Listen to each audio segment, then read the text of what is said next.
The digital রেগুলে সবাইকে স্বাগত। আমি চলে আসলাম তোমাদের শিক্ষাবিজ্ঞান বিশেষ শিক্ষক বিক্রম স্যার। এর আগের ভিডিওতে আমি অর্থাৎ পেশনা কাকে বলে বা পেশনার অর্থ বা কী, পেশনা শিক্ষাক্ষেত্রে পেশনার ভূমিকা কী এবং মোটিভেশন সার্কেল সম্পর্কে আলোচনা করেছিলাম। তো আজকে তোমাদের সেই প্রথম যে অধ্যায়, সেই প্রথম অধ্যায়ের 6 ডে অর্থাৎ ষষ্ঠ দিনের ক্লাসে থাকছে মনোযোগ বলতে কী বোঝো বা মনোযোগ কাকে বলে এবং মনোযোগ বিভিন্ন সংজ্ঞা এবং শিক্ষাক্ষেত্রে মনোযোগের কী ভূমিকা রয়েছে। এই টপিকটা নিয়েই তোমাদের সামনে আজকে আমি ডিসকাশন করবো। তোমরা প্রত্যেকে দেখতে থাকো। তো মনোযোগ বা অ্যাটেনশন, এই মনোযোগ বলতে আমরা কি বুঝি বা বলতে কি বুঝি? তো মনোযোগ হচ্ছে আমাদের একটা মানসিক কি অভ্যন্তরীণ কি প্রক্রিয়া। যে সহজ ভাষায় এই মনোযোগ সম্পর্কে আমরা বলতে চাই যে মনোযোগ হচ্ছে এমন একটি মানসিক অভ্যন্তরীণ প্রক্রিয়া কি করে অনেকগুলি বিষয় বা বস্তুর মধ্যে থেকে কী করে যে কোনো একটি বিষয়কে কি আমাদের চেতনাকে কেন্দ্রীভূত যখন করে বা অনেকগুলি বিষয়ের মধ্যে থেকে যে কোনো একটি বিষয়কে নির্বাচন করে সে নির্বাচন করার প্রক্রিয়া হচ্ছে মনোযোগ। কি বললাম? রিপিট বললাম যে মনোযোগ হচ্ছে এমন একটি মানসিক অভ্যন্তরীণ প্রক্রিয়া যে অনেকগুলি বিষয় বা বস্তুর মধ্যে থেকে যে কোনো একটি বিষয়কে আমাদের চেতনাকে কেন্দ্রীভূত করে বা অনেকগুলি বিষয়ের মধ্যে থেকে যে কোনো একটি বিষয়কে নির্বাচন করার যে প্রক্রিয়া, সেই প্রক্রিয়া হচ্ছে অ্যাটেনশন বা মনোযোগ। এইটুকুই আমরা সহজ ভাষায় লিখব যে মনোযোগ কাকে বলে। এবার এই মনোযোগ সম্পর্কে বিভিন্ন মনোবিজ্ঞানী বা শিক্ষাবিজ্ঞানী বিভিন্নভাবে মনোযোগের সংজ্ঞা দিয়েছেন। তো প্রথম আমাদের যে সংজ্ঞা রয়েছে মর্গান কিং এবং রবিনসন, ইনি যে সংজ্ঞা দিয়েছেন অর্থাৎ মনোযোগ বলতে বোঝায় সেই অভিজ্ঞতার ভাণ্ডারে, মনোযোগ বলতে বোঝায় সেই অভিজ্ঞতার ভাণ্ডারে মানে জ্ঞানের ভাণ্ডার থেকে কি হয় নতুন কোনো বিষয় বা সংযোজনের জন্য কি কোনো একটা নির্বাচনের প্রক্রিয়া। বলছে মনোযোগ বলতে বোঝায় অভিজ্ঞতার সেই ভাণ্ডারে বা জ্ঞানের ভাণ্ডার থেকে কি করে কোনো একটা বিষয়, অনেকগুলো বিষয়ের মধ্যে থেকে যে কোনো একটা বিষয় সেই সংযোজনের জন্য সেটা কি নির্বাচনের প্রক্রিয়া, সেটাই বলছে মনোযোগ। এবার জিআর রোজ কি বলেছেন 1951 এই খ্রিস্টাব্দে বলেছেন যে মনোযোগ হলো এমন একটি মানসিক প্রক্রিয়া, কি বললাম? মনোযোগ হলো এমন একটি মানসিক প্রক্রিয়া যে যা কোনো বিষয়কে সুস্পষ্ট চিন্তনের মাধ্যমে কি করে আমাদের সামনে কি তুলে ধরে। এই তুলে ধরাটা কি মনোযোগ। কে বলেছেন? জিয়ারোস 1951 বলছে মনোযোগ হলো এমন একটি মানসিক প্রক্রিয়া যা কোনো বিষয়কে সুস্পষ্ট সে চিন্তাধারার মাধ্যমে আমাদের মধ্যে কি তুলে ধরে, তাকে আমরা বলতে পারি মনোযোগ। জিয়ারোস বলেছেন। তো এই দুটো মনে এভাবে বলেছেন। এবার চলে আসলাম আমরা মনোযোগের বৈশিষ্ট্য, ক্যারেক্টারিস্টিক অফ অ্যাটেনশন। তো মনোযোগ কাকে বললাম? একটু আগে বললাম যে মনোযোগ হচ্ছে এমন একটি মানসিক প্রক্রিয়া, কি বললাম, যা অনেকগুলি বিষয় বা বস্তুর মধ্যে থেকে বা উদ্দীপকের মধ্যে থেকে যে কোনো একটা বিষয়কে আমাদের চেতনাকে কেন্দ্রীভূত করে, এই যে কেন্দ্রীভূত করলো অনেকগুলি বিষয়ের মধ্যে থেকে সেই কেন্দ্রীভূত করার যে প্রক্রিয়া, সেই নির্বাচন করার যে প্রক্রিয়াটা, সেটা হচ্ছে মনোযোগ। এবার আলোচনা করব ক্যারেক্টারিস্টিক অফ অ্যাটেনশন, মনোযোগের বৈশিষ্ট্য। এই মনোযোগকে ব্যাখ্যা বিশ্লেষণ করলে আমরা অনেক বৈশিষ্ট্য পাই। তার মধ্যে কিছু পয়েন্ট আমি এখানে তোমাদের সামনে তুলে ধরলাম খুব ছোট ছোট আকারে, সে ব্যাখ্যা বিশ্লেষণের মাধ্যমে তোমরা দেখে নাও। মনোযোগের বৈশিষ্ট্য প্রথম যে পয়েন্টটা দিয়েছি আমি, উদ্দীপক নির্ভর। বলছে মনোযোগের একটি অন্যতম বৈশিষ্ট্য হচ্ছে উদ্দীপক নির্ভর, কারণ এটা হচ্ছে মনোযোগের একটা মেন ফিচার, মেন বৈশিষ্ট্য হচ্ছে কি উদ্দীপক নির্ভর। কারণ উদ্দীপক না থাকলে কিন্তু আমাদের মধ্যে সেই মনোযোগ আকর্ষিত হবে না বা সৃষ্টি হবে না। সেই জন্য বলছে মনোযোগ হলো একটা উদ্দীপক নির্ভর। মনোযোগে আকর্ষণের জন্য একটা ন্যূনতম কি উদ্দীপক কিন্তু অবশ্যই থাকা অনিবার্য। কারণ উদ্দীপক যদি না থাকে তাহলে কিন্তু আমাদের মধ্যে কিন্তু সেই মনোযোগ বা অ্যাটেনশন সৃষ্টি কোনো মতেই সম্ভব হবে না। যে কোনো কিছু একটা উদ্দীপক কিন্তু আমাদের সামনে উপস্থিত থাকতেই হবে। একটু আগে বললাম যে মনোযোগ হচ্ছে কি একটা উদ্দীপক নির্বাচনের প্রক্রিয়া বা কোনো একটা অনেকগুলি বিষয়ের মধ্যে থেকে যে কোনো একটি বিষয়কে কি চেতনাকে কেন্দ্রীভূত করে অনেকগুলি বিষয়ের মধ্যে থেকে যে কোনো একটি বিষয়কে নির্বাচন করে তাকে আমরা মনোযোগ বলতে থাকি। তো সেটাই বলছে মনোযোগের একটা অন্যতম বৈশিষ্ট্য হচ্ছে উদ্দীপক নির্ভর। এই মনোযোগ আকর্ষণের জন্য একটা ন্যূনতম কি একটা উদ্দীপকের কিন্তু বা শক্তির প্রয়োজন হয়। নাম্বার 2 বলছে পরিবর্তনশীল। বলছে ব্যক্তির মনোযোগ এক বস্তু থেকে কি অন্য বস্তুতে কি হচ্ছে, প্রতিনিয়ত কি হচ্ছে, স্থানান্তরিত হচ্ছে। অর্থাৎ মনোযোগ হচ্ছে এক প্রকার পরিবর্তনশীল। পয়েন্টটাতে বোঝা যাচ্ছে যে পরিবর্তনশীল মানে কি, সেটা আস্তে আস্তে কি হচ্ছে, পরিবর্তন হচ্ছে। কারণ মনোযোগ স্থিরভাবে কিন্তু থাকতে পারে না। মনোযোগ সবসময় কি চঞ্চল, এক জায়গা থেকে অন্য জায়গায় কি ছড়িয়ে ছিটিয়ে কিন্তু যাচ্ছে। হয়তো রাস্তা দিয়ে আমরা যাচ্ছি, আমার মনোযোগ কি স্থির থাকলো না, হঠাৎ করে কাউকে আশেপাশে দেখে নিলাম, সেখানে মনোযোগ যাচ্ছে। আবার সেখান থেকে আরেকজনকে দেখলাম, সেখান থেকে কি আমাদের মনোযোগ কিন্তু যাচ্ছে। মানে কোনো বস্তু একটু হঠাৎ করে দেখতে পেলাম, সেদিকে মনোযোগ যাচ্ছে। আচ্ছা, মনোযোগ হচ্ছে কি চঞ্চল। সো সেটাই বলছি পরিবর্তনশীল মনোযোগ কিন্তু স্থির থাকে না। মনোযোগ সবসময় এক বস্তু থেকে অন্য বস্তুতে কি প্রতিনিয়ত কি পরিবর্তন হয়ে চলছে। অর্থাৎ মনোযোগ হলো এক প্রকার পরিবর্তনশীল প্রক্রিয়া। আমরা দেখো সেই বৈশিষ্ট্য জায়গায় পয়েন্ট লিখতে পারি। এ বলছে নির্বাচন প্রক্রিয়া। বলছে মনোযোগের একটি গুরুত্বপূর্ণ বৈশিষ্ট্য হচ্ছে কি উদ্দীপক নির্বাচন করা। আমি একটু আগে বললাম যেটা অনেকগুলি বিষয়ের মধ্যে থেকে যে কোনো একটি বিষয়কে নির্বাচন করে, সেহেতু পয়েন্টটাই দিয়েছে নির্বাচনমূলক প্রক্রিয়া। অর্থাৎ কি করে এই মনোযোগ কি করে অনেক গুরুত্ব বৈশিষ্ট্য হচ্ছে মনোযোগের একটি গুরুত্বপূর্ণ বৈশিষ্ট্য হচ্ছে উদ্দীপক নির্বাচন। যেসব উদ্দীপক চেতনার প্রান্তে থাকে তার মধ্যে থেকে একটি মাত্র উদ্দীপককে নির্বাচন করে হচ্ছে মনোযোগ। অর্থাৎ যেগুলো আমাদের মেন যে চেতনা বিন্দু, সেই বিন্দুর যেগুলো কেন্দ্র থাকে, সেই আমাদের মেন হচ্ছে বিন্দু, সেই কেন্দ্র চেতনা বিন্দু। এখান থেকে আমাদের আশেপাশে যে সমস্ত ওয়ার্ডগুলো রয়েছে কি, আমরা কিন্তু অবশ্যই সেই ওয়ার্ডগুলো কি সম্পর্কে আমরা কিন্তু চেতনাটা কি অ্যাটেনশনটা বেশি মাত্রায় কিন্তু আমরা প্রয়োগ করি। সেটা বলছি মনোযোগের একটি গুরুত্বপূর্ণ বৈশিষ্ট্য হচ্ছে উদ্দীপক নির্বাচন করা। যেসব উদ্দীপক চেতনার কেন্দ্রবিন্দুতে থাকে তার মধ্যে থেকেই একটি মাত্র উদ্দীপক কি আমরা নির্বাচন করে থাকি বা দিয়ে থাকি চেতনার কেন্দ্র থেকে। এবার বলছি ইচ্ছামূলক মানসিক প্রক্রিয়া। বলছে মনোযোগ হলো একটি ইচ্ছামূলক সক্রিয় মানসিক প্রক্রিয়া। কি বললাম যে মনোযোগ হলো এমন একটি ইচ্ছামূলক মানসিক প্রক্রিয়া যা এই মানসিক প্রক্রিয়া একটি নির্দিষ্ট দিকে চালিত হয়ে বস্তুকে নির্বাচন করে এবং তার প্রতি আমরা মনোযোগ দিয়ে থাকি। কি বললাম, ইচ্ছামূলক একটা মানসিক প্রক্রিয়া। তোমার মধ্যে সেই ইচ্ছা থাকলে অবশ্যই আমরা কি মানসিক প্রক্রিয়া, এটা ইচ্ছা অনিচ্ছার দ্বারাই পরিবর্তিত হচ্ছে আমার মনোযোগ অ্যাটেনশন। তো মনোযোগ একটি ইচ্ছামূলক সক্রিয় মানসিক প্রক্রিয়া, আর এই মানসিক প্রক্রিয়া একটি নির্দিষ্ট দিককে চালিত হয়ে কোনো একটা বস্তু বা বিষয়বস্তু অনেকগুলি বিষয়ের মধ্যে থেকে যে কোনো একটা বিষয়কে নির্বাচন করতে কিন্তু সাহায্য করে আমাদের হচ্ছে মনোযোগ। ইচ্ছামূলক প্রক্রিয়া, তোমার যেটা ইচ্ছা তুমি সেটাই কি গ্রহণ করতে পারো। এটাই হচ্ছে মনোযোগের একটা মেন বৈশিষ্ট্য।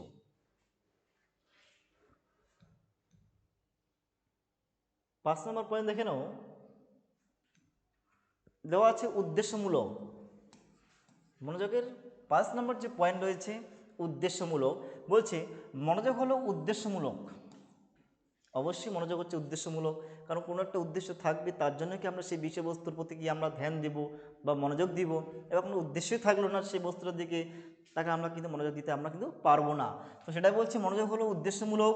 এই মনোযোগ সবসময় কি উদ্দেশ্যকে কেন্দ্র করেই পরিচালিত হয়, এবং মনোযোগ অনির্দিষ্ট বস্তু থেকে সুনির্দিষ্ট দিকে কি সুনির্দিষ্ট করে তোলে। একটা অনির্দিষ্ট বস্তু যদি আমরা যে বিষয় কঠিন, সেই বিষয়বস্তুটাকে ভালো করে আমরা যদি মনোযোগ সহকারে আগ্রহ সহকারে যদি পড়াশোনা করি, সেই সম্পর্কে আমাদের কিন্তু সেই যে বিষয়বস্তু, সেই সুনির্দিষ্ট অনির্দিষ্ট বিষয়বস্তু থেকে সেটা কিন্তু সুনির্দিষ্ট বিষয়বস্তুর দিকে কি পরিচালিত হবে। অর্থাৎ যে বিষয়টা কঠিন তার দিকে আমরা যদি ভালো করে কি অ্যাটেনশন দিয়ে সেই বিষয়বস্তুর নজর দিয়ে যদি ভালো করে পড়াশোনা করি, তাহলে কিন্তু সেটা কিন্তু আস্তে আস্তে আমাদের কাছে কি একটা সহজ বিষয়বস্তুতে কি পরিণত হবে।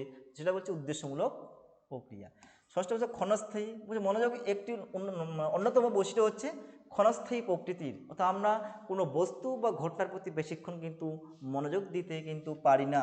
সেটা বললাম কোনো একটা বিষয়ের প্রতি আমরা কিন্তু যে 1 ঘন্টা 2 ঘন্টা দিয়ে মনোযোগ দিতে পারবো না, কারণ মনোযোগ হচ্ছে ক্ষণস্থায়ী। মনোযোগ অন্যতম মেন বৈশিষ্ট্য হচ্ছে ক্ষণস্থায়ী, কারণ মনোযোগ কোনো একটা জায়গাকে স্থিরভাবে থাকতে পারে না, বা কোনো একটা বিষয়বস্তুকে অনেকক্ষণ ধরে কিন্তু আমরা কি মনোযোগ দিতে পারি না। তাই বলছে মনোযোগ হচ্ছে একটি ক্ষণস্থায়ী প্রক্রিয়া, আমরা অল্পের জন্য। বলছে ইতিবাচক এবং নেতিবাচক। বলছে মনোযোগের ইতিবাচক এবং নেতিবাচক দুটো দিক রয়েছে। আমরা জানি মনোযোগের দুটো দিক, একটা ইতিবাচক, নাম্বার 1 হচ্ছে ইতিবাচক, নাম্বার 2 হচ্ছে নেতিবাচক। এই দুটো দিক হচ্ছে মনোযোগের, আমাদের অ্যাটেনশনের। মনোযোগের ইতিবাচক দিক বলতে তাহলে কি বোঝায়? বলছে একটি নির্দিষ্ট উদ্দীপকের প্রতি মনোযোগী হওয়া, এটা হচ্ছে মনোযোগের ইতিবাচক দিক, এবং অপরপক্ষে মনোযোগ নেতিবাচক দিক বলতে বোঝায় অন্যান্য সেই উদ্দীপকের বর্জন করা। মনোযোগের ক্ষেত্রে দুটি দিকই কি সমান গুরুত্বপূর্ণ। অন্যান্য উদ্দীপককে বর্জন করা মনোযোগের ক্ষেত্রে দুটি দিকই কিন্তু সমান। বলছে ইতিবাচক এবং নেতিবাচক। ইতিবাচক মানে কি, যেগুলো কি ভালো সেগুলো আমরা গ্রহণ করব, আর নেতিবাচক মানে কি, যেগুলো কি অপরিষ্কার সেগুলোকে আমরা কি বাদ দিব, যেগুলো আমাদের কাজে লাগবে না সেগুলো বাদ দিব। এই ইতিবাচক এবং নেতিবাচক দুটো কিন্তু আমাদের কি মনোযোগের দুটি দিক রয়েছে। মনোযোগের ইতিবাচক দিক বলতে বোঝায় অর্থাৎ একটি নির্দিষ্ট উদ্দীপকের প্রতি আমরা কি হচ্ছি, মনোযোগী হচ্ছি, এবং অপরপক্ষে মনোযোগের নেতিবাচক দিক বলতে বোঝায় কোনো একটা অন্যান্য সেই উদ্দীপককে বর্জন করা। মনোযোগের ক্ষেত্রে এই দুটি দিকে কিন্তু সমান কিন্তু গুরুত্বপূর্ণ। 8 নম্বরে বলছে বিশ্লেষণ এবং সংশ্লেষণ প্রক্রিয়া। বলছে মনোযোগ হলো একটি বিশ্লেষণ এবং সংশ্লেষণমূলক সচেতন প্রক্রিয়া। বিশ্লেষণ এবং সংশ্লেষণ মানে কোনো একটা বিষয়কে আমরা কী করি, বিশ্লেষণ করি, তারপর কি আমরা সংশ্লেষণ করি, তবেই আমরা বুঝতে পারি যে না এই বস্তুটা হচ্ছে অমুক, এর নাম হচ্ছে অমুক, বা পার্থক্য আমরা কি বুঝতে পারি। সেটা বলছে বিশ্লেষণ এবং সংশ্লেষণ প্রক্রিয়া। মনোযোগ একটি বিশ্লেষণ এবং সংশ্লেষণমূলক মানসিক সচেতন প্রক্রিয়া। কোনো একটি পাখির দিকে যখন মনোযোগ দিতে গিয়ে তার বিভিন্ন অংশ, যেমন তার পালক, তার রং, তার ডাক প্রভৃতি দেখে কি আমরা মনোযোগী হতে পারি। এবার হওয়ার পরে কি করি, আমরা সেই পাখিটাকে কি করি, বিভিন্ন ভাগে কি আমরা তার পর্যবেক্ষণ করে আমরা বিভিন্ন সিদ্ধান্ত এসেছি যে না এটি হচ্ছে অমুক পাখি, তার প্রতি আমরা কি মনোযোগ দিয়ে থাকি। তো বিশ্লেষণ এবং সংশ্লেষণ দুটো পাখির মধ্যে আমরা কি করলাম, বিশ্লেষণ এবং সংশ্লেষণ করে আমরা কি লাস্টে সিদ্ধান্তে আসি যে না এই পাখির নাম হচ্ছে এই পাখি, বা বিভিন্ন রকম পার্থক্যের মধ্যে থেকে আমরা দূরীকরণ করে আমরা মেন সিদ্ধান্তে আসতে পারি। তো সেটাই বলছে মনোযোগ। কিন্তু মনোযোগ দিয়ে আমাকে দেখতে হবে যে না এর অমুক ডানা, অমুক রং, অমুক তার ডাক এবং অমুক পালক রয়েছে, তার পাখিটা দেখে কিন্তু আমরা যদি মনোযোগ দিয়ে দিই তবেই কিন্তু আমরা কি পাখিটাকে কি দুটো পাখির মধ্যে আলাদা বৈশিষ্ট্য খুঁজে পাবো। এবার যদি আমরা মনোযোগ না দিই সেই দিকে, পাখিটির দিকে ভালো হবে, তাহলে কিন্তু আমরা কোনো পার্থক্য তার মধ্যে কিন্তু খুঁজে পাবো না। তো সেটাই বলছে মনোযোগ হলো একটি বিশ্লেষণ বা সংশ্লেষণ প্রক্রিয়া। কোনো একটি পাখির দিকে যখন মনোযোগ দিতে গিয়ে তার বিভিন্ন অংশ যেমন পালক, রং, ডানা এবং তার ডাক ইত্যাদির প্রতি কি আমরা কিন্তু মনোযোগ হতে পারি, এবং আবার বিভিন্ন দিকগুলি সংযুক্ত করে সামগ্রিক রূপ থেকে আমাদের মধ্যে ফুটে উঠে যে এবং পাখিটি কী এবং তার নাম কী এবং তার প্রতি আমরা কি মনোযোগ দিয়ে থাকি।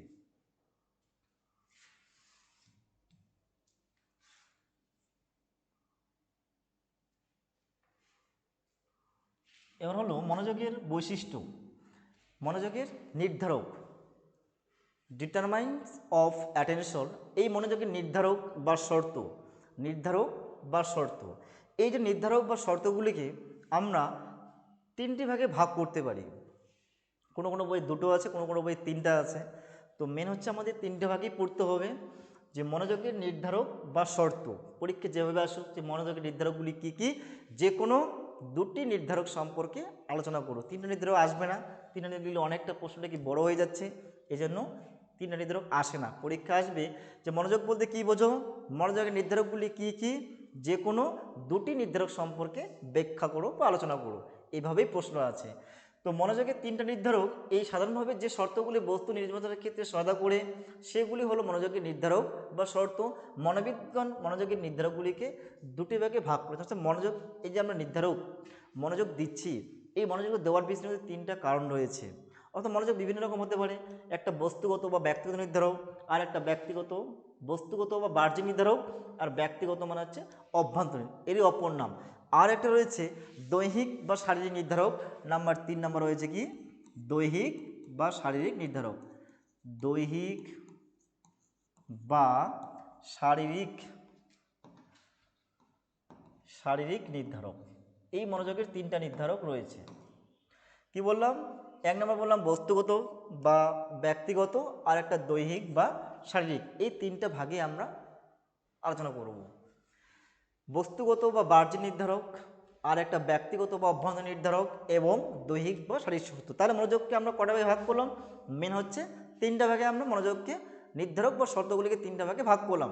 একটা হচ্ছে বস্তুগত বা বাহ্যিক নির্ধারক, আর একটা হচ্ছে ব্যক্তিগত বা অভ্যন্তরীণ নির্ধারক, আর একটা দৈহিক বা শারীরিক শর্ত। এই তিনটা ভাগে ভাগ করলাম। এই তিনটা ভাগকে বিভিন্ন আমরা সাব পয়েন্ট আকারে আবার ব্যাখ্যা করব। দেখে নাও, বস্তুগত বা বাহ্যিক এই যে নির্ধারকটাকে আমরা বিভিন্ন সাব পয়েন্ট আকারে ব্যাখ্যা করব যে বস্তুগত নির্ধারক কাকে বলে, এগুলো সম্পর্কে আমাকে জানতে হবে। বলছে যখন কোনো বস্তু কোনো একটা বৈশিষ্ট্যের জন্য আমরা মনোযোগ দিই তখন সেগুলিকে বলা হচ্ছে বস্তুগত নির্ধারক। বস্তু নির্ধারকগুলি হলো সে সাব পয়েন্ট আকারে আমরা 1 2 3 4 করে ব্যাখ্যা করব। তাহলে বস্তুগত নির্ধারক কাকে বলে, বলছে যখন কোনো বস্তুর কোনো বৈশিষ্ট্যের জন্য আমরা তার দিকে কি মনোযোগ আকর্ষিত হয় তাকে বলা হচ্ছে কি বস্তু নির্ধারক। কোনো একটা বস্তুর প্রতি আমাদের কি মনোযোগ আকর্ষিত হবে, যেমন বস্তুর দিকে ধ্যান দিয়ে সেই মনোযোগ কোনো একটা বস্তু বিষয়ের দিকে কি আমাদের মনোযোগকে আকর্ষিত করে তাকে বলা হচ্ছে কি বস্তুগত বা বাহ্যিক নির্ধারক। তোমরা বাইরের নির্ধারক, আমার ভেতরে কিন্তু না। তো প্রথম যে এই বস্তুগত এবং বাহ্যিক নির্ধারককে আমি কয়েকটা সাব পয়েন্টে ব্যাখ্যা করছি। তো প্রথম সাব পয়েন্ট হচ্ছে কি আমাদের তীব্রতা। তীব্রতা কি বলতে হয়, যে উদ্দীপকের মধ্যে যেটি সবচেয়ে বেশি তীব্র সেটির প্রতি আমরা সহজে কি আমরা মনোযোগী হই। যেমন উজ্জ্বল আলো, এক্সাম্পল দেওয়া আছে উজ্জ্বল আলো, গাঢ় রং, তীব্র গন্ধ, জোর শব্দ প্রভৃতির দিকে আমাদের কি মনোযোগ সহজেই কি ধাবিত হয়। কি বললাম যে তীব্রতা এটা হচ্ছে কি একটা বস্তুগত নির্ধারক বা বাহ্যিক বাইরের নির্ধারক। কি বলছে যখন কোনো উদ্দীপকের মধ্যে যেটি সব থেকে বেশি তীব্র সেটির প্রতি আমরা সহজে কি আমাদের মনোযোগটা আকর্ষিত হয়। যেমন কি উজ্জ্বল রং বা কোনো একটা বিকট শব্দ বা জোরে শব্দ হচ্ছে এবং কোনো একটা বস্তু কি তীব্র গন্ধ, এগুলো এগুলো হচ্ছে কি আমাদের বাহ্যিক নির্ধারক। যেমন গতিশীলতা, স্পষ্টতা, পরিবর্তনশীলতা, এগুলো হচ্ছে কি আমার সমস্ত হচ্ছে বস্তুগত বা ব্যক্তিগত নির্ধারক। স্মৃতি, আকৃতি। তো এই যে তীব্রতা কি বললাম যে উদ্দীপকের মধ্যে যে সবচেয়ে বেশি তীব্র মানে উজ্জ্বল আলো, উজ্জ্বল কালার, এগুলো হচ্ছে কি উজ্জ্বল রং, এগুলো হচ্ছে কি আমার মধ্যে সেই বস্তুগত নির্ধারকের মধ্যে পড়ে। যেমন যদি একটা সহজ এক্সাম্পল দিই যে রাত্রেবেলা হয়তো আমরা বাড়ির থেকে সে অন্ধকার থেকে কি একটা আলোর মধ্যে বা বাইরে বেরিয়ে গেলাম, সেখানে দেখছি কারণ সমস্ত কি চারদিকে কিন্তু ছোটো ছোটো বাল্বে কি আলো জ্বলছে এবং হঠাৎ করে যদি একটা হ্যালোজেনের আলো আমাদের চোখে পড়ে তাহলে আমাদের মনোযোগটা কোন দিকে যাবে, আগে কিন্তু সেই হ্যালোজেনের দিকে কিন্তু আমাদের কি মনোযোগটা কিন্তু যাবে, কারণ সব দিকে কি ছোটো ছোটো বাল্ব জ্বলছে, অল্প জ্বলছে। এবং যখনই আমাদের দেখলাম যে না ওই পাশের একটা গ্রামে কি বা পাশের একটা বাড়িতে কি জ্বলছে একটা বড় লাইট উজ্জ্বল আলো জ্বলছে, তাহলে মনোযোগটা কী হবে সহজে কিন্তু আমার কি সেই আলোটা দেখে কিন্তু আমাদের চোখটা কিন্তু বা মনোযোগটা কিন্তু আমাদের আগে প্রবেশ করবে। সেই জন্য বলছে এগুলো হচ্ছে বস্তু নির্ধারক। কোনো বস্তুর দিকে আমাদের মনোযোগ যখন সহজে আকর্ষিত হয় তাকে বলছে বস্তুগত নির্ধারক। এ বলছে আকার বা সাইজ, বলছে সাধারণভাবে ছোট বস্তুর চেয়ে বড় বস্তু সহজে কি আমাদের দৃষ্টিকে আকর্ষণ করে, যেমন বাস ও ট্রেনের মধ্যে ট্রেনটি সহজে আমাদের কি মনোযোগ আকর্ষণ করে। বলছে এটাও একটা বস্তু নির্ধারক। নাম্বার 2 পয়েন্ট কি বললাম আকার বা সাইজ, বলছে সাধারণত কোনো ছোটো বস্তুর চেয়ে কোনো একটা ছোট বস্তুর থেকে একটা বড় বস্তুর দিকে কিন্তু আমাদের সহজে কি মনোযোগটা আকর্ষিত হয়। যেমন পেয়ার লাইনে সবাই কি লাইন দাঁড়িয়ে আছে, পেয়ার লাইনে সবাই দাঁড়িয়ে আছে এবং হঠাৎ করে কি হলো মাঝখানটা কি একটা উচ্চ ব্যক্তি কি সেই পেয়ার লাইনের লাইনে কি দাঁড়িয়েছে, তাহলে আমাদের মনোযোগটা কোথায় যাবে আগে কিন্তু সেই লম্বা ব্যক্তির দিকে কিন্তু আমাদের মনোযোগটা সহজে কিন্তু আকর্ষিত হবে। তো সেটাই বলছে একটা বস্তু অতিরিক্ত। এবং আর একটা এক্সাম্পল দিই, আমাদের যে রাস্তা অর্থাৎ রোড, সেই রোড দিকে যাচ্ছে অনেক কি সাইকেল যাচ্ছে, বাস যাচ্ছে এবং বিভিন্ন রকম ছোটো বড়ো গাড়ি যাচ্ছে, এবার হঠাৎ করে কি যাচ্ছে একটা তার পাশের রাস্তা দিয়ে কি ট্রেন যাচ্ছে, তাহলে আমাদের মনোযোগটা আগে কোথায় যাবে কিন্তু ওই সেই ট্রেনটার দিকে কিন্তু যাবে এবং রাস্তাতে চলছে ছোটো বড়ো গাড়িগুলো সেগুলোর দিকে কিন্তু আমাদের মনোযোগটা আকর্ষিত হবে না। যখন কোনো একটা ছোটোর থেকে কোনো একটা বড় জিনিস দেখবো, বড় থেকে কোনো একটা ছোটো জিনিস দেখি তবে কিন্তু আমাদের মনোযোগটা কি সহজে সেই দিকে আকর্ষিত করে। অথবা প্যালেনে অনেক ছেলেমেয়ে দাঁড়িয়ে আছে কিন্তু হঠাৎ করে একজন খাটো ব্যক্তি কি সে সামনে দাঁড়িয়ে আছে, তাহলে আমাদের মনোযোগটা কোথায় যাবে সেই ছোট ব্যক্তির দিকে যাবে, কারণ কি সে সবার থেকে কি একটু ভিন্ন বা আলাদা। তো সেটাই বলছে আকার বা সাইজ, বলছে সাধারণ ছোট বস্তুর থেকে বড় বস্তু সহজে আমাদের কি দৃষ্টি আকর্ষণ করে। যেমন বাস বা ট্রেনের মধ্যে আমাদের ট্রেনটার দিকে কি সহজে কি একটা মনোযোগ আকর্ষণ করবে, কারণ রাস্তাঘাটে সবাই তো ছোটো ছোটো বাস যাচ্ছে, ট্রাক যাচ্ছে, লরি যাচ্ছে, কিন্তু হঠাৎ করে দেখলেন কি তার পাশের রাস্তা দিয়ে যাচ্ছে একটা ট্রেন যাচ্ছে, মানে কি একটা বড় আকারের কিন্তু বস্তু যাচ্ছে, তাহলে কিন্তু আমার মনোযোগটা সব থেকে আগে সেই ট্রেনটার দিকে যাবে। সেটাই বলছে আকার বা সাজ, এটা হচ্ছে কি একটা বস্তুগত বা বাহ্যিক নির্ধারক। পরীক্ষা এভাবে আসতে পারে যে বস্তুগত বা বাহ্যিক নির্ধারকের একটি উদাহরণ দাও, তখন বলতে হবে তীব্রতা বা আকার। এবার এই বস্তু নির্ধারকগুলোর মধ্যে রয়েছে 3 নম্বর যে সাব পয়েন্ট পুনরাবৃত্তি, মানে কি, যেটা বারবার কি আমরা চর্চা করি বা রিপিট করি, তারই নাম হচ্ছে কি পুনরাবৃত্তি, মানে বারবার যেটা উচ্চারিত হয়।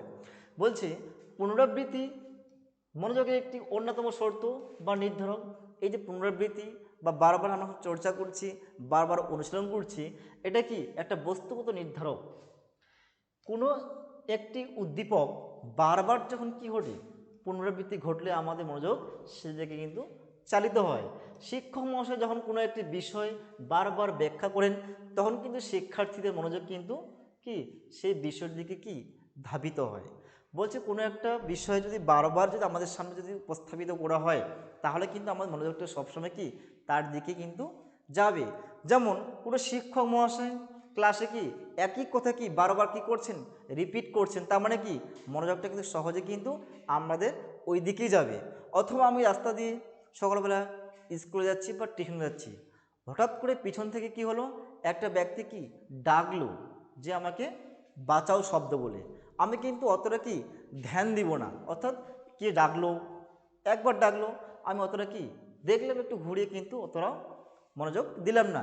কিন্তু আবার যখন সাইকেল চালাচ্ছি, তখন কি আবার হয়তো ব্যক্তির ভিতর থেকে কি ডাকলো যে বাঁচাও শব্দরা বা সাহায্য করো শব্দরা কিন্তু সে ডাকলো, তখন কিন্তু আমরা কিন্তু এতটাও কিন্তু মনোযোগ দেই না।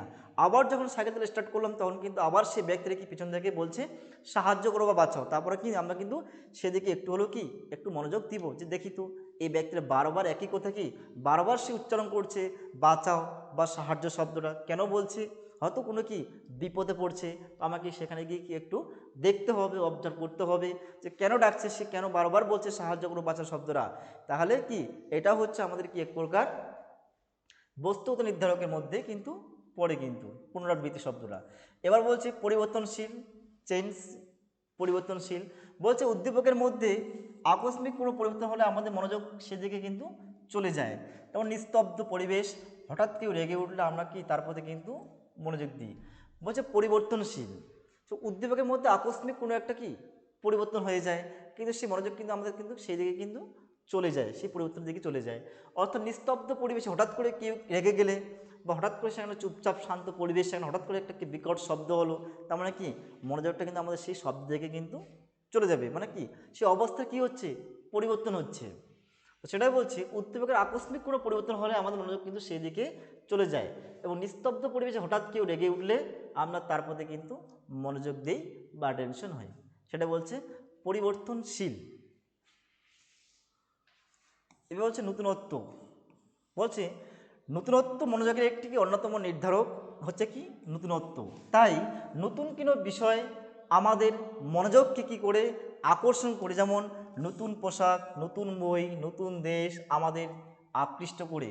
বলছে নতুনত্ব মানে কি নতুন কোনো বিষয়ের দিকে আমাদের কি মনোযোগ যখন আকর্ষিত হয়, তো সেটাই বলছে, যেমন নতুন বই, নতুন পোশাক, আমাদের নতুন দেশ, এই যে নতুনত্ব মানে কি নতুন জিনিসের প্রতি আমাদের কি সহজে কিন্তু মনোযোগ কিন্তু আকর্ষিত করে। যেমন নতুন কোনো একটা বিষয় যদি বাজার থেকে আমাদের বাড়িতে নিয়ে আসে, তাহলে কি আমরা কিন্তু সেই বস্তুর দিকে কিন্তু আমাদের কি ঝোঁক যাবে বেশি, যে না দেখি তো নতুন জিনিস নিয়ে আসলো, জিনিসটা কী ভালো করে দেখতে হবে। এবার নতুন বই, নতুন মোবাইল, নতুন বই, এই যে নতুন বই মানে সমস্ত বাড়িতে কি পুরোনো বই রয়েছে, হঠাৎ করে বাড়িতে একটা নতুন বই কিনে নিয়ে আসলাম, তাহলে কি মনোযোগ কিন্তু আমাদের কিন্তু আগে সেই নতুন বইটার দিকে কিন্তু আমাদের কি যাবে। যেমন পুরোনো পোশাক থেকে নতুন পোশাক, নতুনত্ব মানে তো সবাই কি পুরোনো পোশাক পরে আছে, কেউ একটা ব্যক্তি কি নতুন পোশাক কি পরে আসলো, তাহলে কিন্তু মনোযোগটা আমার কি সেই নতুন ব্যক্তির দিকে কিন্তু আমার মনোযোগটা সহজেই কিন্তু আকর্ষিত হবে। তো সেটাই বলছে নতুন পোশাক, নতুন বই, নতুন দেশ আমাদেরকে আকৃষ্ট করে। এ হচ্ছে গতিশীলতা। বলছে স্থির বস্তুর তুলনায় কি সচল বস্তু আমাদের কি মনোযোগ আকর্ষণ করে। স্থির বস্তুর তুলনায় সচল বস্তু বস্তু সহজে আমাদেরকে মনোযোগ আকর্ষণ করে। সকলে হাঁটছে, কিন্তু হঠাৎ একজন কি দৌড়তে শুরু করলো, তখন কি আমাদের মনোযোগ কি সেদিকে কিন্তু চলে যাবে। যেমন এই যে গতিশীলতা মানে কি গতি, স্পিড যাকে আমরা বলি, হঠাৎ করে কি সবাই হেঁটে যাচ্ছে, হঠাৎ করে একটা ব্যক্তি কি করলো, সে প্রচণ্ড কি দৌড় মারলো, মানে কি তার মনোযোগটা কোথায় যাবে আমাদের কিন্তু সেই ব্যক্তি, কারণ সবাই তুই স্থিরভাবে কি সে হেঁটে হেঁটে যাচ্ছে, তো হঠাৎ করে একটা ব্যক্তি কী করলো পাশ দিয়ে কি দৌড় দিল, মানে কি আমাদের মনোযোগটা কিন্তু সেই ব্যক্তির দিকেই যাবে। অথবা রোড দিয়ে অনেক কিছু, এই ন্যাশনাল জাতীয় সড়ক দিয়ে অনেক কি গাড়ি যাচ্ছে, সাইকেল যাচ্ছে, রিক্সা যাচ্ছে, টোটো যাচ্ছে, অনেক বাস যাচ্ছে, যানবাহন যাচ্ছে, কিন্তু হঠাৎ করে এমন একটা ব্যক্তি কী দিল, ধমথ্রি সেই বাইক নিয়ে কী করলো, প্রচণ্ড গতিতে কি সে গাড়ি রাস্তা দিয়ে যাচ্ছে। তার মনে একটা কথা যাবে, সেই যে বাইক চালাচ্ছে সেই ব্যক্তিটা, তার দিকে কিন্তু আমাদের কি মনোযোগটা সহজে আকর্ষিত হবে। কারণ কি, সবাই তো স্থির, সবাই কি সমান সমান গতিতে কি রাস্তা দিয়ে যাচ্ছে। হঠাৎ করে কি হলো, একটা ব্যক্তি কি করলো, ধমথ্রি বাইক নিয়ে কী করলো, প্রচণ্ড গতিতে কি করছে, বিকট শব্দতে কি রাস্তা দিয়ে কি যাচ্ছে। তার মানে কি মনোযোগটা কিন্তু, এই যে সবাই যাচ্ছে রাস্তায় সেদিকে মনোযোগ যাবে না, কিন্তু কিন্তু যে একজন ব্যক্তি কী করলো, হঠাৎ করে প্রচণ্ড গতিতে কী করলো, সে রাস্তা দিয়ে কি একটা বাইক নিয়ে চলে যাচ্ছে, মানে বিকট শব্দে, মানে সে কি একটা অন্য রকমের। তো সেটাই বলছি, এই যে গতিশীলতা, সবাই স্থির বস্তু, সবাই যাচ্ছে রাস্তা দিয়ে, হঠাৎ করে একটা কি বাইক নিয়ে, একটা ধন্ত্রী বাইক নিয়ে সে প্রচণ্ড গতিতে প্রচণ্ড আওয়াজ করে কি চলে গেল, তার মনোযোগটা কিন্তু আমাদের সেই দিকে কিন্তু ধাবিত হবে বা সেই দিকে কিন্তু যাবে, সেটা বলছে গতিশীলতা। এবার চলে আসলাম স্পষ্টতা। স্পষ্ট মানে কি, পরিষ্কার পরিচ্ছন্নতা। বলছে এই যে অস্পষ্ট বস্তু অপেক্ষা কি স্পষ্ট বস্তুর প্রতি আমাদের কি মনোযোগী হই। শিক্ষার্থীকে খাতা দেখতে গিয়ে ভালো হাতের লেখা শিক্ষকের কি মনোযোগ সহজে কি কেড়ে নেয়। স্পষ্ট মানে কি, স্পষ্ট বস্তু মানে কি পরিষ্কার পরিচ্ছন্ন বস্তু, সহজে কিন্তু আমাদের কি মনোযোগ কিন্তু আকর্ষণ করে। হয়তো পরীক্ষায় কোনো একটা শিক্ষক যখন শিক্ষার্থী যখন পরীক্ষা এক্সাম দেয়, অনেক খাতা কি একটা টিচারের কাছে কি জমা পড়ে, সেই জমা পড়ার পর টিচার যখন কি খাতাগুলো যখন দেখবে, তখন কি হঠাৎ করে খারাপ লেখা দেখতে দেখতে হঠাৎ করে কি একটা ভালো লেখা কি কিন্তু তার কিন্তু চোখে পড়লো। এই যে চোখে পড়লো, সে কিন্তু কি ইমপ্রেস হয়ে গেলো যে না, ছেলেটা বা মেয়েটার কি হাতের লেখা খুব সুন্দর, সেটা কি একটু মনোযোগ দিয়ে কি সে লেখাটা কিন্তু সে দেখবে। এই যে সেটা কি একটা বস্তুত নির্ধারক বা বাহ্যিক নির্ধারক। তো সেটা বলছে এই যে স্পষ্টতা, মানে স্পষ্ট কোনো জিনিস কিন্তু সহজে আমাদের কি বেশি মনোযোগকে আকর্ষিত করে। যেমন আমি আজকে টিউশনে যাইনি বা বিদ্যালয়ে আমি আজকে যাইনি, এবার যে নোটগুলো করিয়েছিল স্কুল বা বিদ্যালয় বা বিশ্ববিদ্যালয়ে, এবার আমি কোনোদিন হয়তো কোনো কারণবশত কি আমি কিন্তু যেতে পারিনি, তাহলে আমি যে নোটগুলো নিব, এবার কার কাছ থেকে নোটগুলো নিব বলতো, নিশ্চয় কোনো একটা কি ভালো ব্যক্তি বা যার হাতের লেখা কি খুবই কি সুন্দর, ভালো, স্পষ্ট বোঝা যায়, তার কাছে গিয়ে কিন্তু আমি সেই নোটগুলো কি সংগ্রহ করব। যার হাতের লেখা খারাপ তার কাছে কি যাবো, তোমরা খাতাটা দাও আমি আজকে লিখবো, নিশ্চয় করবো না। তাহলে যে ব্যক্তি হাতের লেখা খুব সুন্দর, পরিষ্কার পরিচ্ছন্ন, আমরা কিন্তু সেই ব্যক্তির দিকে কিন্তু আমাদের কি সেই মনোযোগটা কিন্তু যাবে, বা স্পষ্ট জিনিসের প্রতি কিন্তু আমাদের সেই মনোযোগটা যাবে। এবার বলছে 8 নম্বর প্রশ্ন হচ্ছে স্থায়িত্বটা। স্থায়িত্ব,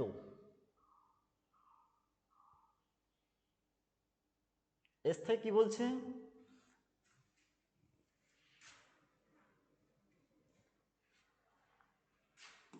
নতুনত্ব, গতিশীলতা, স্পষ্টতা, স্থায়িত্ব। বলছে যে মনোযোগ গুরুত্বপূর্ণ নির্ধারণ হচ্ছে কি উদ্দীপকের স্থায়িত্ব, মানে কি কোনো একটা স্থায়ী জিনিস, এবং উদ্দীপকের সেই স্থায়িত্বের উপর কি করছে, উদ্দীপকের স্থায়িত্বের উপর আমাদের কি করছে মনোযোগ নির্ভর করে।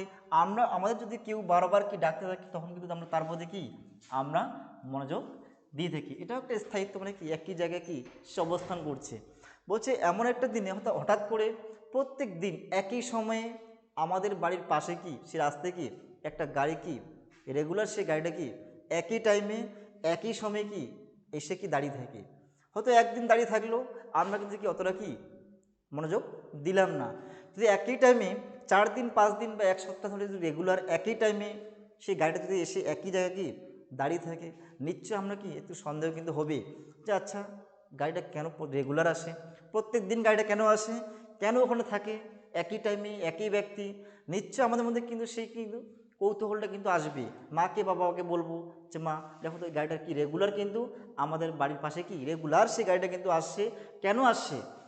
এই যে জিনিসটা, এটার প্রতি কি আমাদের কিন্তু সেই স্থায়িত্ব, মানে একই জিনিস একই জায়গায় বারবার দেখলে কিন্তু আমরা মনোযোগটা কিন্তু সেদিকে কিন্তু যাবে। কারণ একদিন আসলো গাড়িটা চলে গেলো, তারপরে না আসলো, আমাদের মনোযোগটা সেদিকে কিন্তু যাবে না। কিন্তু একই দিনে একই সময়ে একই টাইমে যদি কোনো একটা জিনিস বা কোনো একটা মানুষ একই জায়গায় কি দাঁড়িয়ে থাকে, অবশ্যই আমার মনোযোগটা কিন্তু সেই দিকে কিন্তু সেই ব্যক্তির দিকে কিন্তু যাবে।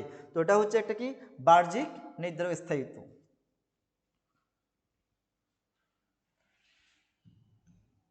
এবার আসলাম ব্যক্তিগত নির্ধারক, যে নির্ধারকগুলো আমাদের ব্যক্তিকে আকর্ষিত করে, সেগুলো হচ্ছে ব্যক্তি নির্ধারক।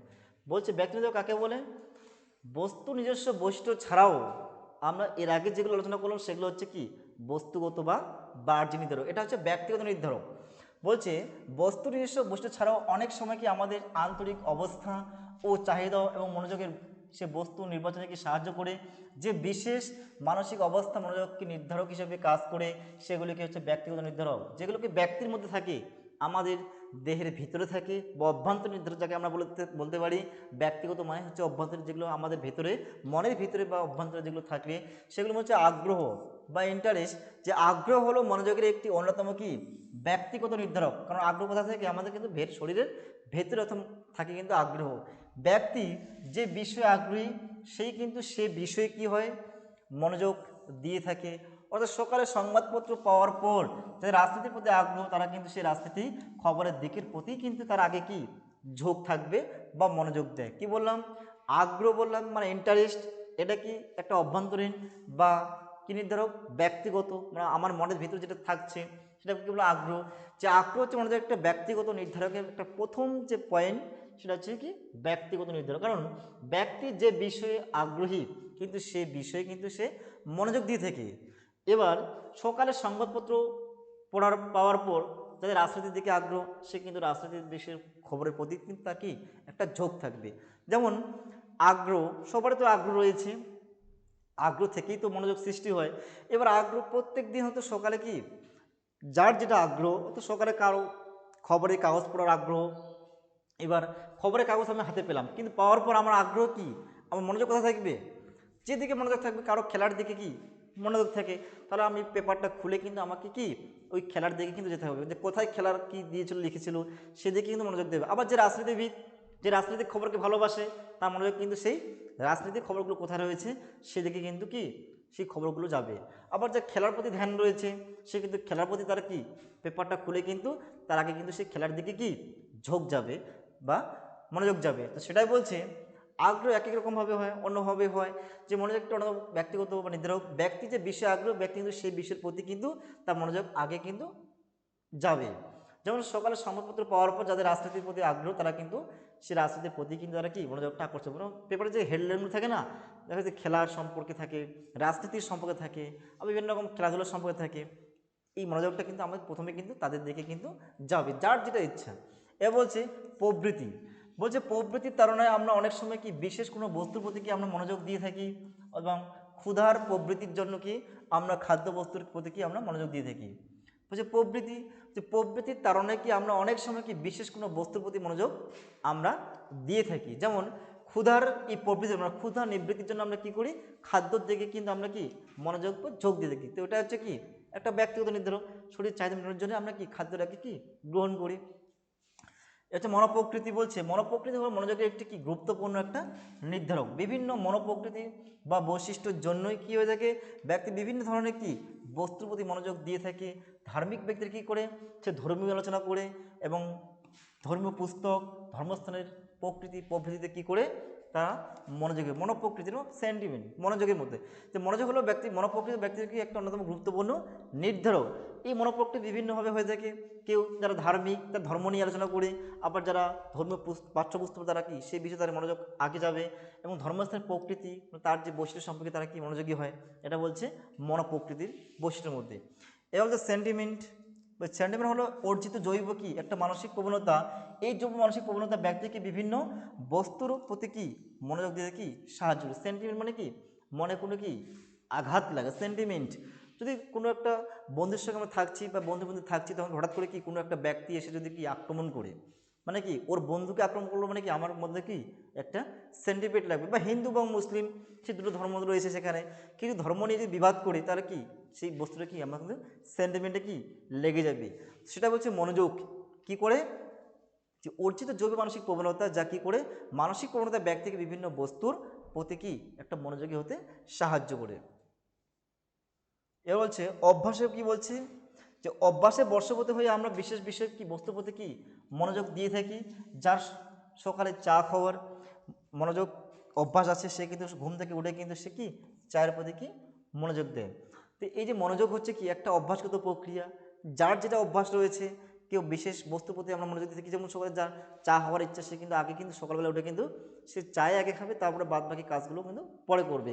যা পেপার পড়ার অভ্যাস সে কিন্তু আগে কিন্তু পেপারে পড়বে, তারপরে বাদবাকি কাজগুলো কিন্তু পরে করবে। এই যে কাজগুলো এগুলো কি অভ্যাস, এগুলো হচ্ছে কি ব্যক্তিগত নির্ধারকের মধ্যে কিন্তু পড়ছে।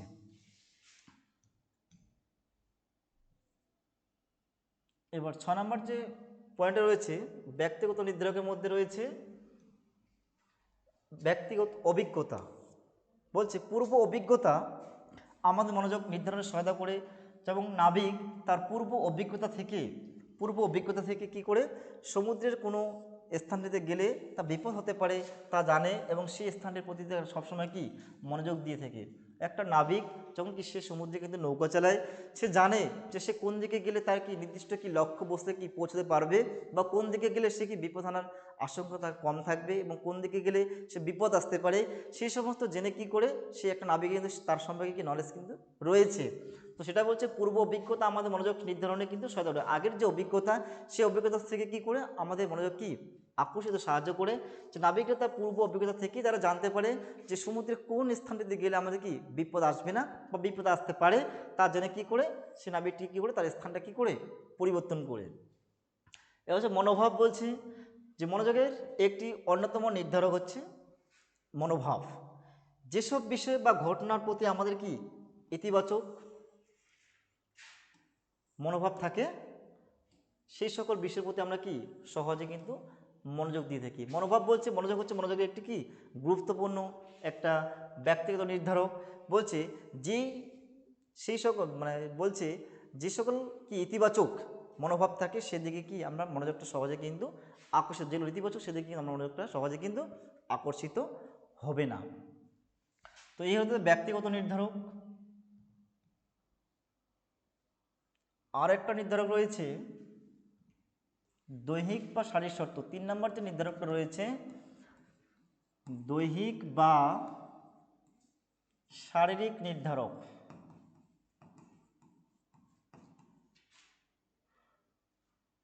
শারীরিক নির্ধারক,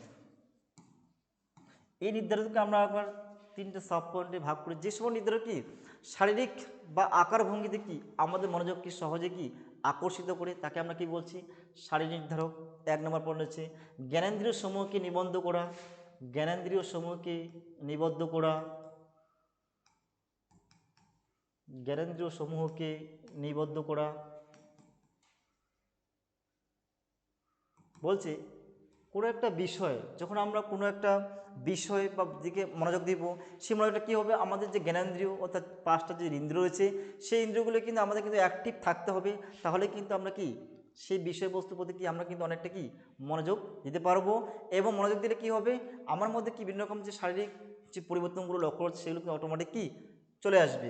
এবার বলছে দেহের বিশেষ ভঙ্গিমা। দেহের বিশেষ ভঙ্গিমা বলছে কোনো ব্যক্তি যখন কোনো গান বলে বা অভিনয় করে তখন কী করে সে কিন্তু দেহের কিন্তু বিভিন্ন কি অঙ্গ সঞ্চারের মতো কাজগুলো কিন্তু সে করে থাকে। অর্থাৎ দেহের বিশেষ ভঙ্গিমা, অনেক ব্যক্তি গান বলতে বলতে কী করে সে কিন্তু চোখ বন্ধ করে কিন্তু সে কি গানটা করার কিন্তু গান করে। এটা হচ্ছে কি দেহের একটা বিশেষ এই ভঙ্গিমার মধ্যে পড়ছে তোমার দৈহিক বা শারীরিক শর্ত। এবার হচ্ছে ব্যক্তিগত শর্ত। 3 নম্বর রয়েছে ব্যক্তিগত শর্ত। ব্যক্তিগত শর্ত এটা ব্যক্তিগত অভ্যাস। অনেকে কি করেন সে পড়াশোনার পাশাপাশি কি করেন অনেকে পা দুলতে থাকেন বা হাত পা কি নাড়তে থাকেন, এগুলো কি তোমার ব্যক্তিগত অভ্যাসের মধ্যে কিন্তু পড়ছে। তো এইগুলো তোমাদের 3টা নির্ধারক, বস্তুগত বা ব্যক্তিগত, বস্তুগত নির্ধারক, আর একটা ব্যক্তিগত নির্ধারক, আর একটা শারীরিক বা দৈহিক নির্ধারক। এবার চলে আসলাম তোমাদের শিক্ষায় মনোযোগের যে ভূমিকা। এই যে মনোযোগ শিক্ষাক্ষেত্রে আমাদের কী কীভাবে সাহায্য করছে, সেই অ্যাটেনশন বা মনোযোগ শিক্ষাক্ষেত্রে আমাদের কিভাবে একটা শিক্ষার্থীকে সাহায্য করছে সেই সম্পর্কে শিক্ষায় মনোযোগের ভূমিকা, role of attention of education.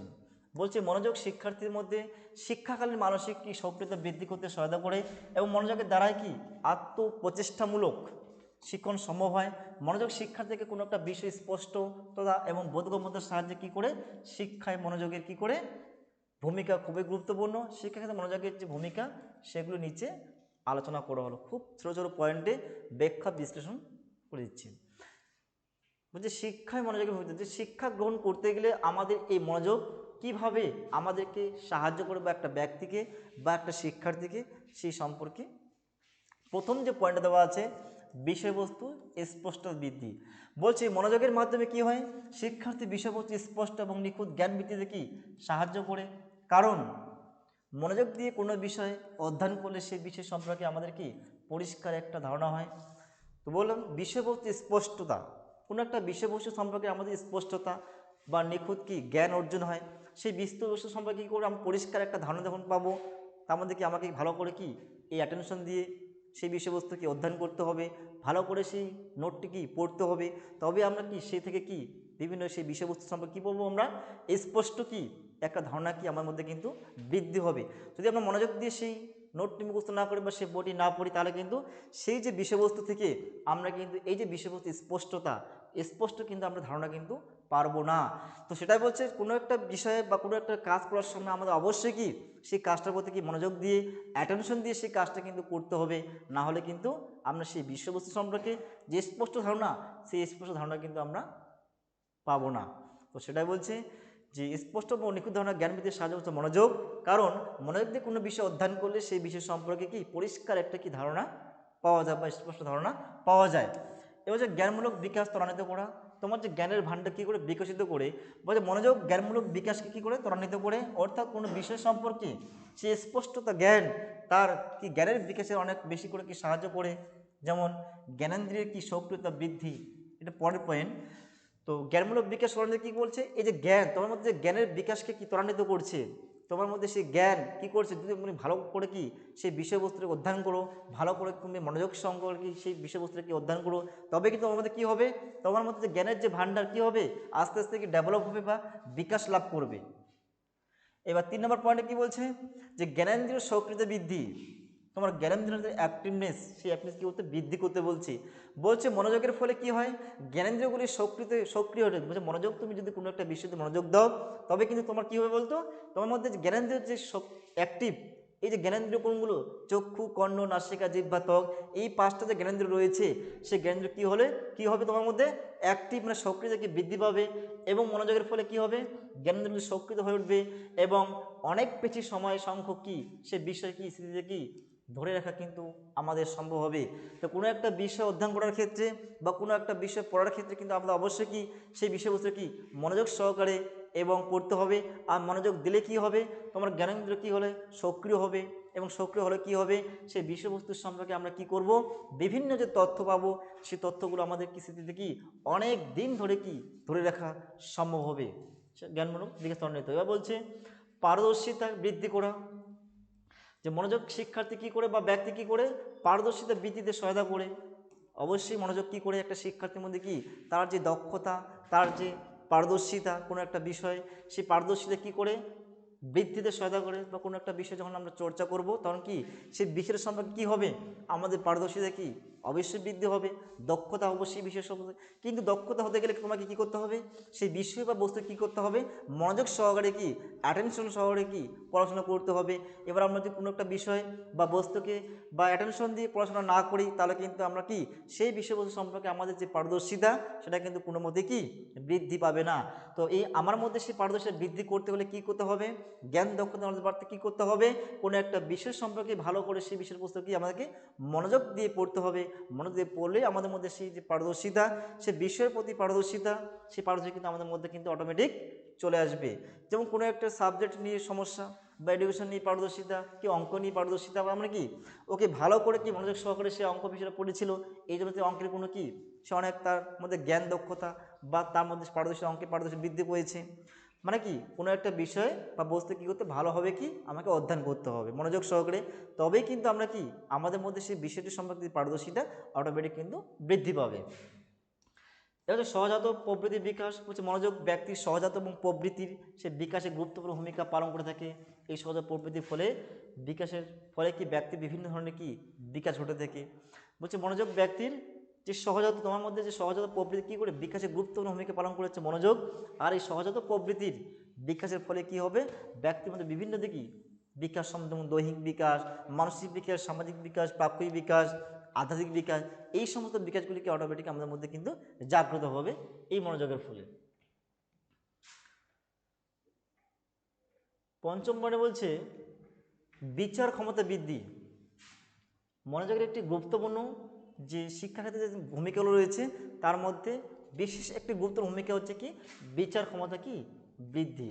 বলছে মনোযোগ শিক্ষার্থীর মধ্যে কি বিচার শক্তি বৃদ্ধিতে সহায়তা করে। এই মনোযোগের ফলে শিক্ষার্থীর মধ্যে কি হয় বিষয়বস্তুর জ্ঞান কি পরিষ্কার হয় এবং যুক্তি দেওয়ার ক্ষমতা কি বৃদ্ধি পায়, যা বিচার ক্ষমতা বৃদ্ধিতে কি আমাদেরকে সহায়তা করে হচ্ছে মনোযোগ। বলছে বিচার ক্ষমতা বৃদ্ধি, কখন বিচার করতে পারবো, কখন আমরা সেই বিচার ক্ষমতাকে বৃদ্ধি পাবে, যখনই আমরা কি করব সেই বিষয়বস্তু সম্পর্কে পরিষ্কার কি ধারণা আমার মধ্যে তৈরি হবে, তাহলে কিন্তু আমি সেই বিষয়বস্তু থেকে কি বিভিন্ন রকম কি বিচার ক্ষমতা আমার মধ্যে কি বৃদ্ধি পাবে। কখন আমি সেই বিচার করে বলতে পারবো যে না এই জিনিসটা ভালো বা এই জিনিসটা খারাপ, কখন পারবো যদি আমার মধ্যে সে কি নলেজ না থাকে। অবশ্যই নলেজ থাকা তার আগে দরকার। নলেজ পেতে হলে কী করতে হবে, আমাকে সেই বস্তুটা কি ভালোভাবে মনোযোগ সহকারে কি পড়াশোনা করতে হবে। যদি আমি ভালো করে একটা বিষয়কে ভালো করে অধ্যয়ন করি বা ভালো করে মনোযোগ সহকারে কি গুরুত্ব সহকারে পড়াশোনা করি, তাহলে কি হবে আমার মধ্যে কি হবে সে বিচার ক্ষমতা, যে কোনটা ঠিক কোনটা ভুল এই সমস্ত বিষয়গুলো কিন্তু চলে আসবে, বিচার করতে পারবো। ঠিক আছে, কারণ একটা বিষয় নিয়ে আমরা এডুকেশন তো 6-7 বছর কি পড়েছিলাম, 10 বছর থেকে পড়ছি এডুকেশন, তার মানে কি সে সম্পর্কে আমার অটোমেটিক কি নলেজ থাকবে, আমি বিচার করতে পারবো যে না এটা ভালো এটা ঠিক। যে যেমন এডুকেশনে কি প্রত্যেকটা বইয়ে লেখক অনেক অনেক কি রাইটার অনেক পয়েন্ট কি তোমাদের বই কিন্তু দেওয়া আছে, এক একটা পয়েন্ট কিন্তু একই রকম। তো আমরা কি করি 7টা বই ঘেটে কিন্তু আমরা কি একটা নোট তৈরি করি। তো কোন পয়েন্টটা কঠিন কোন পয়েন্টটা সহজ, এগুলো কখন আমরা বিচার করতে পারবো, যখন কি সেই বিষয় সম্পর্কে তোমার মধ্যে কি পারদর্শিতা বা নলেজ থাকবে বা জ্ঞান থাকবে। তখনই আমরা বলতে পারবো না এটা হচ্ছে এই বইটা থেকে যে পয়েন্টটা দেওয়া আছে, আমি বলছি না বই ভুল লিখছে, বই সবই ঠিক আছে, কোনো বই কিন্তু ভুল না, কিন্তু আমি বলছি যে এই পয়েন্টটা তোমাদের যদি বোঝানো হয় বা দ্বাদশ শ্রেণী ক্লাসে যদি বোঝানো হয় সেই পয়েন্টটা সেটা কি তারা কি নিতে পারবে না, তার মধ্যে যে ক্ষমতা সে কঠিন প্রশ্ন বা কঠিন পয়েন্টটা তারা কিন্তু নিতে পারবে না। এবার সেটা যদি আমি কোনো একটা কলেজের ছাত্রকে বোঝাই, সে কিন্তু অটোমেটিক কি সেই পয়েন্টটা কিন্তু সে বুঝতে পারবে। এই জন্য তোমাদের যে নোটপত্রগুলো করা হয় 5টা-7টা বই ঘেটে ঘুটে কিন্তু এই নোটপত্রগুলো করা হয়, কারণ কোন পয়েন্টটা তো কঠিন, প্রশ্নটা তো কঠিন, কারণ সেটা কি দ্বাদশ শ্রেণীর শিক্ষার্থীকে বোঝাবে তারা কিন্তু সেটা নিতে পারবে না। এবং সেটা যদি আমি কলেজের ক্লাসে গিয়ে বোঝাই তাহলে সেটা অটোমেটিক কিন্তু সেটা তাড়াতাড়ি কি গ্রহণ করতে পারবে বা নিতে পারবে। এই জন্য কখন এই যে বিচার করার ক্ষমতা কখন বৃদ্ধি পাচ্ছে, যখন আমার মধ্যে কি কোনো একটা বিষয়কে যখন আমরা কি ভালোভাবে অধ্যয়ন করি বা মনোযোগ সহকারে সেই বিষয়বস্তুর প্রতি আমার কি কাজকর্মগুলো করি, এবং অনেক কি সেই যুক্তি থাকবে, অনেক কিছু কি শিক্ষার্থীর মধ্যে অনেক কিছু কি তার বিষয়বস্তুর জ্ঞান থাকবে, তাহলে কিন্তু সে ভালোভাবে কি সেই বিষয়বস্তু বিচার করতে পারবে যে না এটা ঠিক এটা ভালো এটা মন্দ। এবার বললাম স্মৃতি, দীর্ঘস্থায়ী স্মৃতি। মনোযোগ একটি গুরুত্বপূর্ণ শর্ত হচ্ছে কি স্মৃতি, মানে কি মেমোরি। বলছে যে বিষয়ে যত বেশি মনোযোগ দেওয়া হয় সেই বিষয়ে তত বেশি কি আমাদের মনোযোগ থাকে, এবং তাই শিক্ষার্থী যদি পাঠ গ্রহণের সময় সক্রিয়ভাবে মনোযোগ দেয় তবে কি তার স্মৃতি কি হবে দীর্ঘস্থায়ী হবে, মানে কি অনেক দিন ধরে কি তার মধ্যে একটা শিক্ষার্থীর মধ্যে কিন্তু থাকবে। তো কী বললাম যে মনোযোগের একটি গুরুত্বপূর্ণ শর্ত হচ্ছে স্মৃতি বা মেমোরি। এবার কোনো একটা বিষয়কে যদি আমরা মনোযোগ দেওয়া হয় কোনো একটা বিষয়ের প্রতি যত বেশি আমরা কি মনোযোগ দিব সেই বস্তু সম্পর্কে কি তত বেশি আমরা কি মনে থাকবে। যেমন শিক্ষার্থী যদি পাঠ গ্রহণের সময় সক্রিয়ভাবে মনোযোগ দেয় তাহলে কি তবে কি সেটাকে অনেকদিন ধরে কি মনে থাকবে। এই যে দীর্ঘস্থায়ী স্মৃতি, কখন তোমার মধ্যে সেই পড়াটা কি অনেক দিন ধরে তোমার কি মনে থাকবে বা তোমার স্মৃতিতে কি মনে থাকবে, কখন থাকবে যখন আমি সেই বিষয়বস্তুটা কি ভালো করে অধ্যয়ন করব বা মনোযোগ সহকারে কি পড়াশোনা করব, তবে কিন্তু সেই বস্তু সম্পর্কে আমার মধ্যে কি থাকবে সেই পড়াটা কি দীর্ঘস্থায়ী অনেকদিন ধরে কি আমার স্মৃতি থাকবে। যেমন ছোটোবেলায় পড়েছিলাম সেই ছোটোবেলার পড়া কিন্তু আমাদের এখনও মনে আছে। যেমন আতা গাছে তো আবার কি ডালিম গাছে মৌ, এই পড়াটা কবে পড়েছিলাম ভাববো, সে 1-2 পড়েছিলাম, এখনও কিন্তু আমাদের মনে আছে। তার মানে কি আমাদের মনোযোগ দিয়ে যখন পড়েছিলাম এই জন্য সেই পড়াটা কি আমাদের এখনও কিন্তু মনে আছে। এবং তোমাদেরকে আমি যদি বলো তো ক্লাস 11-এ পঞ্চম অধ্যায়ে কী ছিল এডুকেশনের সেই অধ্যায়ের নাম পারবে বলতে? পঞ্চম অধ্যায়ে কী ছিল তোমাদের যে চ্যাপ্টারটার নাম কি, 11-এর চ্যাপ্টারের নাম কি মনে নেই? বৃদ্ধি ও বিকাশ ছিল পঞ্চম অধ্যায়ে, একটা শিশুর বৃদ্ধি ও বিকাশ ছিল। তাহলে দেখ, ওয়ানে পড়েছিলাম মাথা গাছে তো বাকি ডালিম গাছে মৌ, এই পড়াটা আমাদের কি এখনও মনে আছে। আকাশ ঘিরে মেঘ করেছে সূর্য গেছে পাঠে, বাপুরাম সাপুরে কোথায় গেছে বাপুরে, এই যে পরপর পড়াগুলো কি আমরা মুখস্থ করেছিলাম। তো তখন পড়েছিলাম মানে কি এখনও আমাদের কি মনে আছে, তার মানে কি তখনকার যে আমাদের যে অ্যাটেনশন মনোযোগটা ছিল কি অন্যরকম, কিন্তু বর্তমান দিনে কি মনোযোগটা একটু কি অন্যরকম হয়ে গেছে। তো তখন মনোযোগ দিয়ে পড়েছিলাম জন্য কি তখনকার পড়াগুলো কিন্তু আমাদের কি এখনও কিন্তু আমাদের কি সেই স্মৃতিতে কিন্তু রয়ে গেছে দীর্ঘস্থায়ী হিসেবে। কিন্তু আমরা ক্লাস 11 পড়লাম, সেই আমরা কিন্তু 12 উঠে কিন্তু সেই জিনিসটা কি বলতে পারছি না, মানে কি আমরা ভালো করে পড়ি নেই, মনোযোগ সহকারে পড়ি নেই। একটাই সমস্যা, মনোযোগ। এই মনোযোগ দিয়ে আমরা যদি কোনো একটা বিষয়কে অধ্যয়ন করি বা কোনো একটা বিষয়কে যদি আমরা ভালো করে কি মনোযোগ সহকারে পড়ার চেষ্টা করি, অবশ্যই সেই বিষয়বস্তু কি আমার কি অনেক দিন ধরে কি স্মৃতিতে বা জমা থাকবে, বা স্মৃতিতে অনেক দিন ধরে কি সেটা দীর্ঘস্থায়ী হিসেবে থাকবে। সৃজন ক্ষমতা বিকাশটি বলছি যে মনোযোগ শিক্ষার্থী কী করে সৃজনধর্মী করে তোলে, এবং মনোযোগ দেওয়ার ফলে কি হয় শিক্ষার্থী নতুন নতুন বিষয় কি হয় সে সম্পর্কে কি জ্ঞান লাভ করে, এবং এর মাধ্যমে কী হয় শিক্ষার্থী সৃজনধর্মী ক্ষমতায় কি বৃদ্ধি ঘটে। এই মনোযোগ দিয়ে তুমি একটা যখন কোনো একটা সৃজনধর্মী কাজ করতে, মানে ছবি আঁকা, হাতের কাজ, বিভিন্ন এই যে খেলাধুলোগুলো, বিভিন্ন ছবি আঁকা, অভিনয় করা, নাচ গান, এগুলো কি সাংস্কৃতিক অনুষ্ঠান সৃজনধর্মী কাজ, যে মনোযোগ দেওয়ার ফলে শিক্ষার্থী নতুন বিষয় কী করে সম্পর্কে জ্ঞান লাভ করে, এবং এর ফলে আমাদের শিক্ষার্থী কি তাদের সৃজনধর্মী প্রতিভা, সেই প্রতিভাটা কী হয় বিকশিত হয় এই মনোযোগ থেকেই। এ বলছে আগ্রহ বৃদ্ধি, বলছে মনোযোগ শিক্ষার্থীকে বিভিন্ন বিষয় সম্পর্কে আগ্রহী করে তোলে, আবার আগ্রহ শিক্ষার্থীকে কি মনোযোগী করে তোলে। এটা ম্যাকডোগাল বলেছেন যে আগ্রহ হলো সুপ্ত মনোযোগ এবং মনোযোগ হলো ক্রিয়াশীল আগ্রহ। যেমন বলেছিলেন যে ম্যাকডোগাল, যেমন যে মনোযোগ হচ্ছে কি শিক্ষার্থী বিভিন্ন বিষয় সম্পর্কে কি আগ্রহী করে তোলে মনোযোগ। এবার বলছে আবার আগ্রহ শিক্ষার্থী কী করে মনোযোগী করে তোলে। এই হলো তোমাদের মনোযোগ কাকে বলে, শিক্ষাক্ষেত্রে মনোযোগের যে ভূমিকা।